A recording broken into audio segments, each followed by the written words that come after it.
De 6h30 sur Europe 1. Fanny Marceau. Bonjour Fanny. Bonjour Alexandre, bonjour à tous. Allons enfants de la patrie.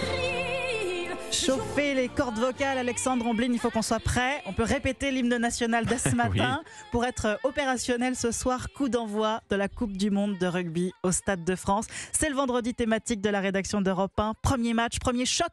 Les Bleus face aux All Blacks. Le 15 de France emmené par Antoine Dupont. Va-t-il nous mettre des étoiles plein les yeux?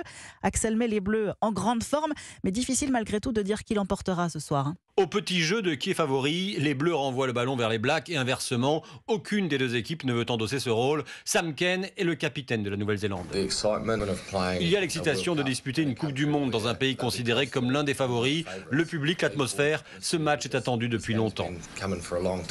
Les statistiques parlent pourtant en faveur des Néo-Zélandais. En Coupe du Monde, ils ont remporté 5 des 7 matchs disputés face à la France. Mais les Blacks, version 2023, sont capables du meilleur comme du pire. Ils restent ainsi sur une cuisante défaite le mois dernier contre les champions en titre, les Sud-Africains. Écoutez ce qu'en pense le capitaine des Bleus, Antoine Dupont. Les All Blacks, ça reste la plus grande équipe du monde, surtout sur cette compétition, avec des joueurs à plus de 100 sélections, qui connaissent les grands matchs et qui sauront être présents, jouer leur meilleur rugby, parce qu'encore une fois, ils en ont les capacités. Alors bien sûr, les supporters ont en mémoire la dernière confrontation, ce test match du mois de novembre 2021 au Stade de France que les Bleus avaient remporté sur le score de 40-25, leur plus large succès à ce jour face aux All Blacks. Axel May qu'on retrouve avec Cédric Chasseur au commentaire de ce France-Nouvelle-Zélande ce soir à 21h15 en direct et en intégralité sur Europe 1. Soyez là dès 20h. Jacques Vendroux et ses invités, le consultant européen Serge Blanco qui sera avec nous tout à l'heure à 7h10. Tous vous feront vivre la cérémonie d'ouverture imaginée par Jean Dujardin, Europe 1,